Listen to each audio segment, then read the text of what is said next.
Hello there, beautiful friend, and welcome back to episode 2 on the Agency Birth channel. My name is Taylor, and not long ago I was this derpy looking teenager who decided to start an advertising agency back in 2016. And over time it grew and grew and grew. Look at the contrast between 2016 and 2017.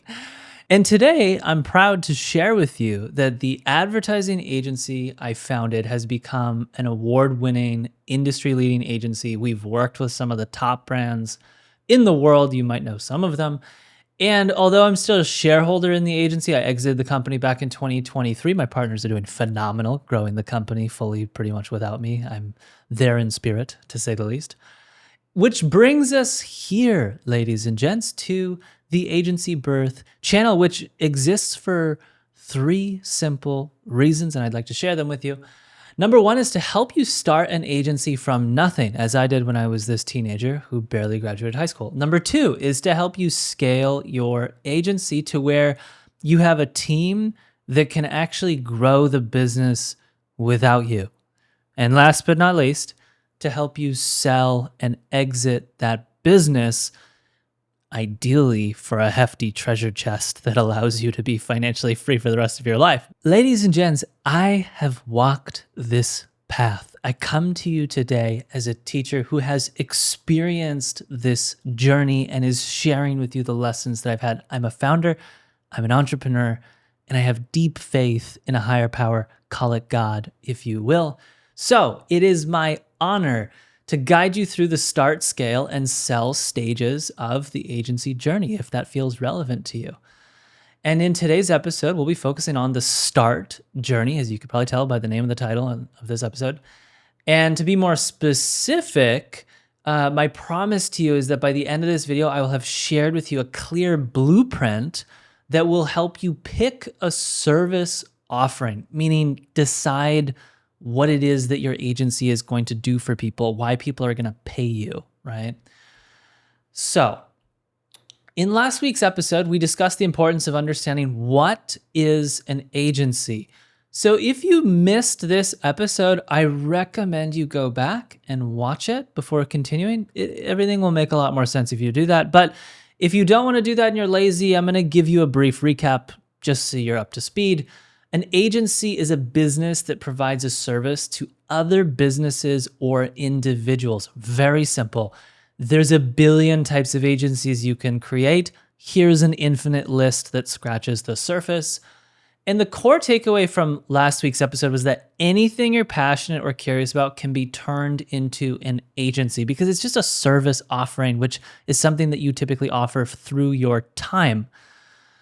Now, I almost forgot to tell you, every video I release on this channel will have a hidden angel, okay? And it looks just like this. Now, if you see this hidden angel, do 3 things.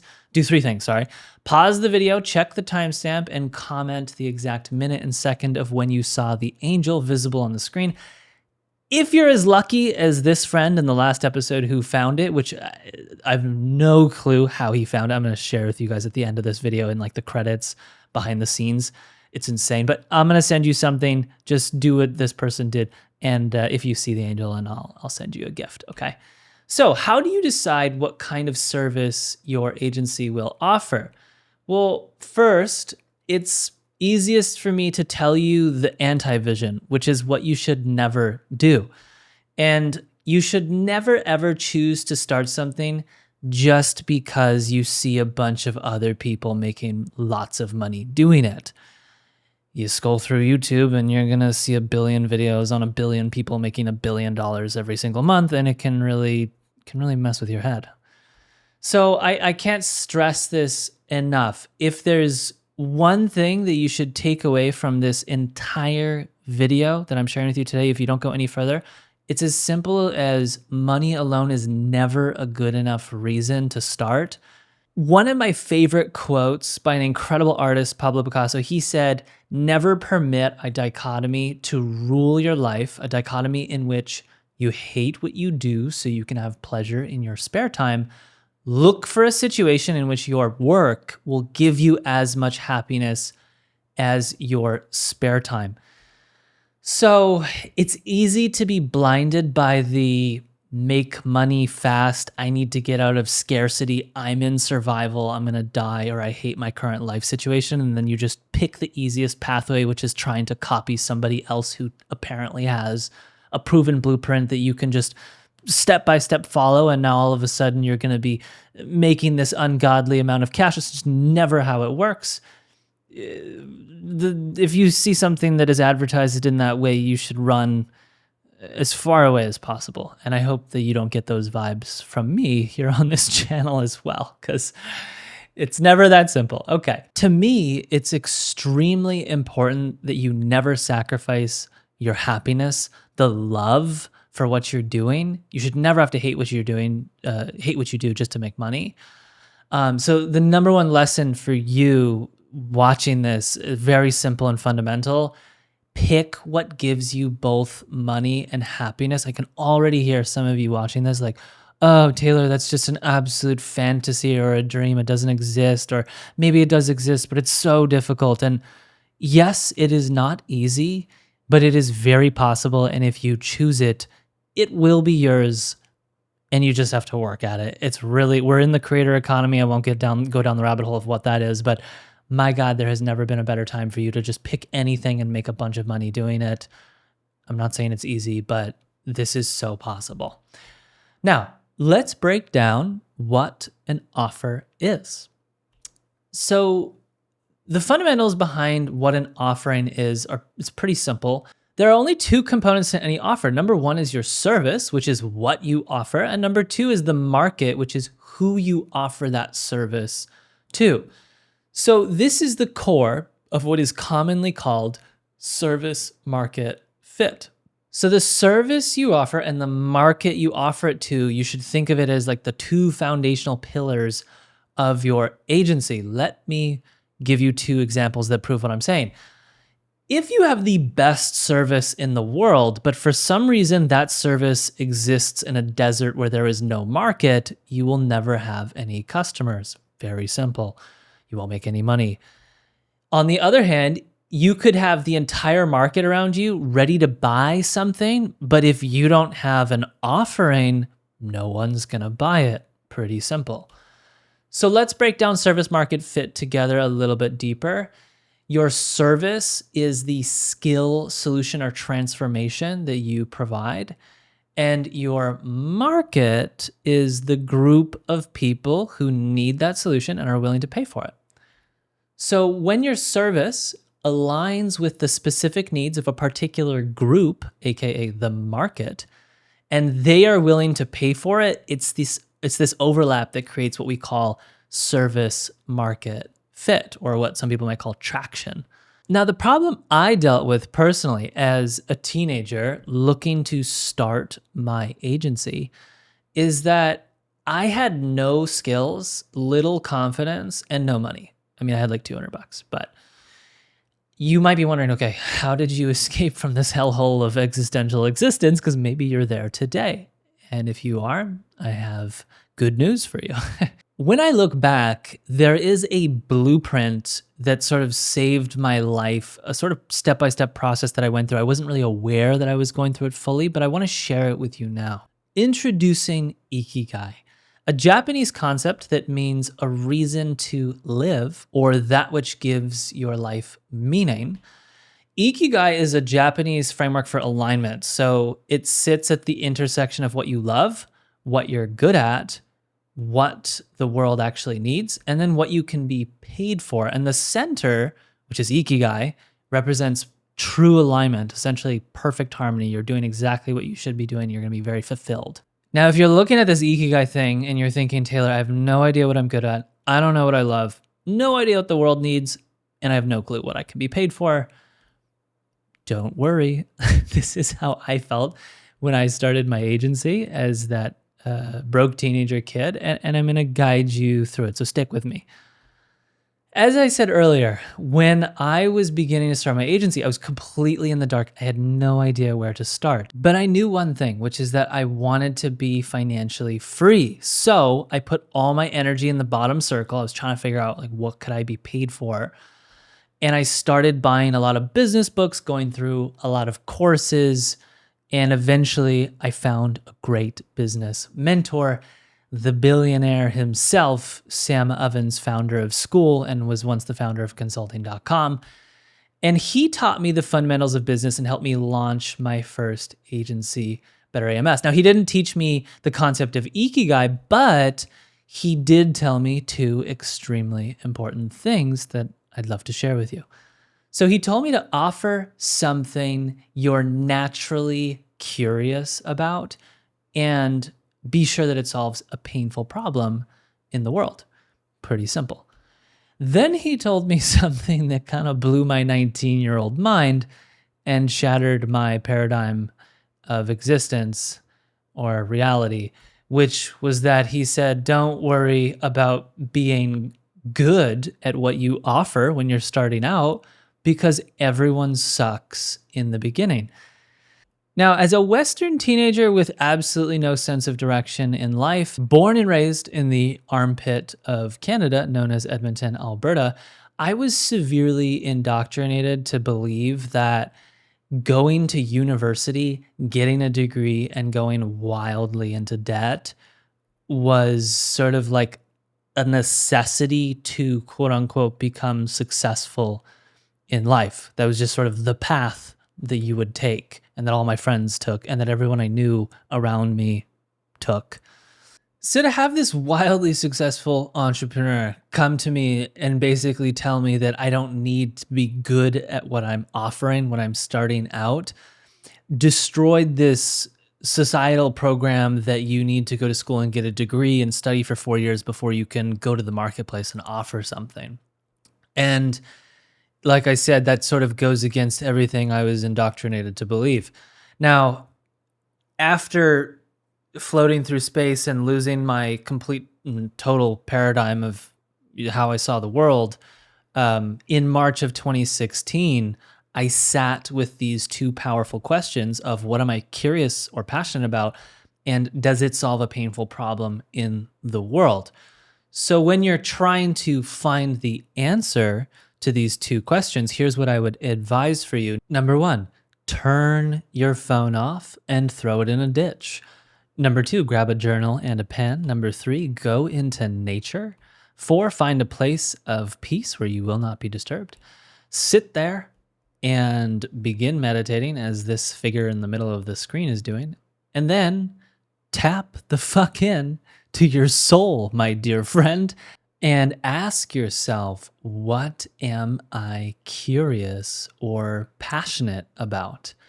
Then, when you're tapping in and trying to listen to your heart, see if there is some inkling or whisper of what it is that you are curious about, that you're passionate about. And look, I would advise you don't just sit there and meditate. I think you should actually just journal and write what comes to your mind, what comes through you. But it's a good practice to just clear your mind, get into this peaceful, tranquil state in nature or somewhere where you're not disturbed, and then allow yourself to begin writing. I was just being a little bit extreme in how I was sharing this practice. So allowing your soul to move the pen across the paper is sort of the goal, which that might sound like this far-fetched, overly spiritual statement. That's fine if you don't want to see it that way, just see it as journaling. But in my opinion, you're really trying to tap into your soul and figure out what you came into this world to do. And that's why I recommend going to nature and meditating a little bit. So I went through this process myself. And I spent multiple days going through it. For me, it was not easy, but I finally got an answer. It was like somebody whispered in my ear, or you could say in my heart, or when you have a thought, it was like someone whispered the thought. It's like I wasn't even really trying to think it. And that whisper said marketing, which was so interesting to me. Naturally, because I was genuinely interested in it. And when I felt deeper into what marketing actually meant to me and why I was interested in it, I realized I had already read multiple books on the subject, and I really enjoyed the books. Like, I found it fascinating, human psychology, persuasion, whatever you want to call it, this idea that you can convince somebody that your product is better than someone else's, yada, yada, yada. I just thought it was fascinating. So for me, that was like, okay, this is my starting point. And at this point, I was onto something because I knew I am curious about marketing and tons of people struggle with marketing. I just kind of intuitively knew that as a teenager. I don't know how, but I think I just felt that this is probably a big issue. There's lots of books on the subject, and these books are being purchased many, many, many, many times over, thousands of reviews on Amazon. That must mean that there's millions of copies sold to people who struggle with it, right? So sometimes you can sort of read between the lines and realize, okay, this must be a major pain point in the world. And this is where the idea to launch my advertising agency, Better AMS, was born. I felt confident that this was something the world needed and that I could be paid for.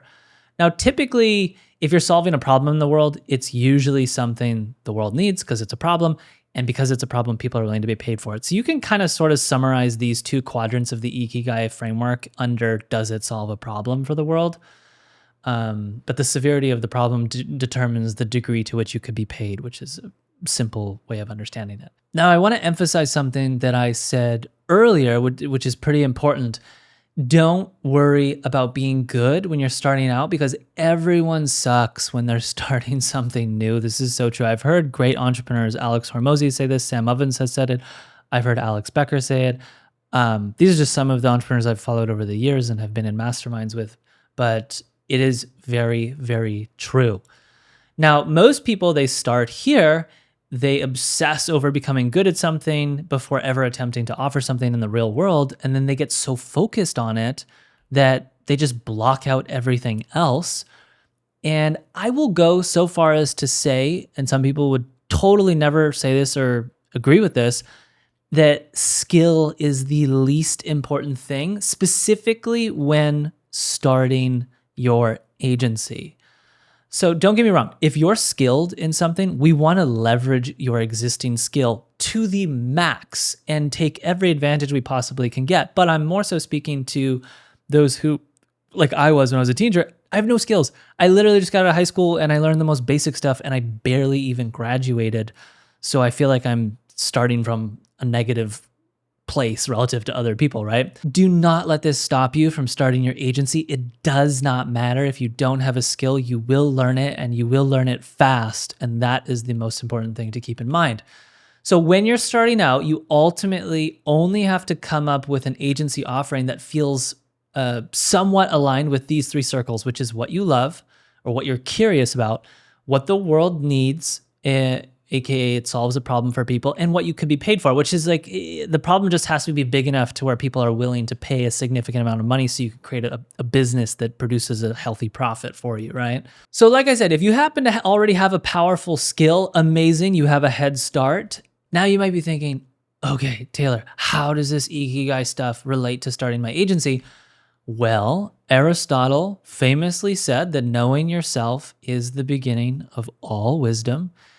And I've created this step-by-step worksheet for you that will help you get started on understanding and finding your Ikigai, which will help you pick a service offering that you actually enjoy offering and can make you a living while doing it. So there is a link in the description of this video, my dear friend, where you can get access to this incredible worksheet. I highly recommend you go through it.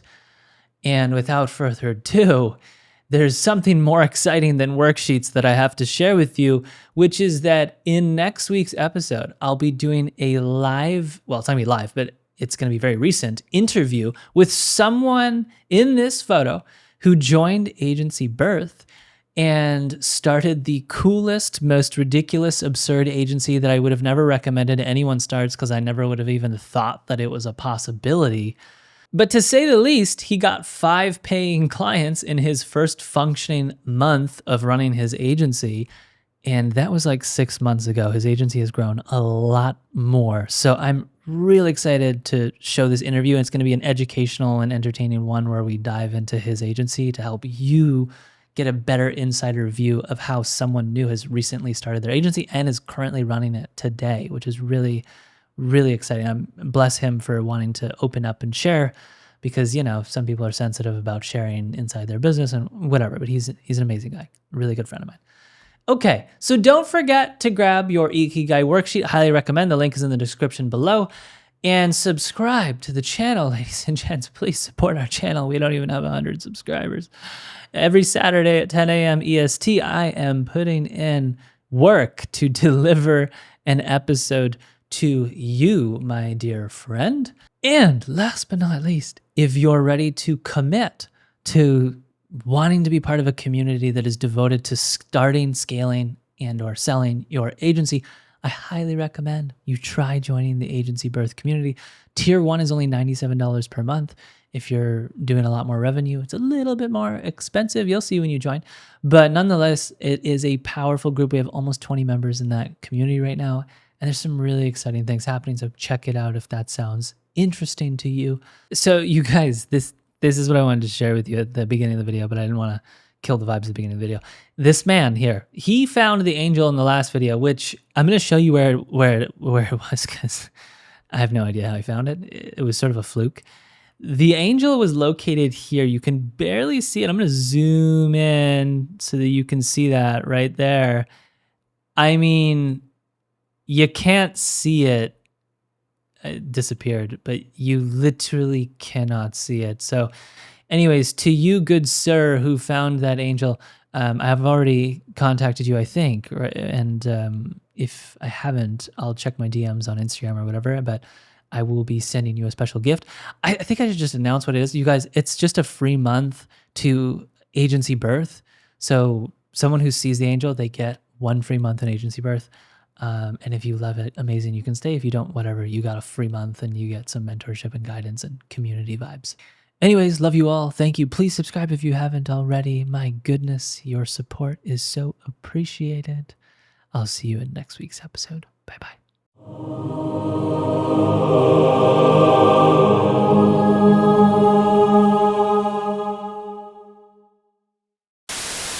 Cut. We'll go back here. Cut. The advertising agency. Cut.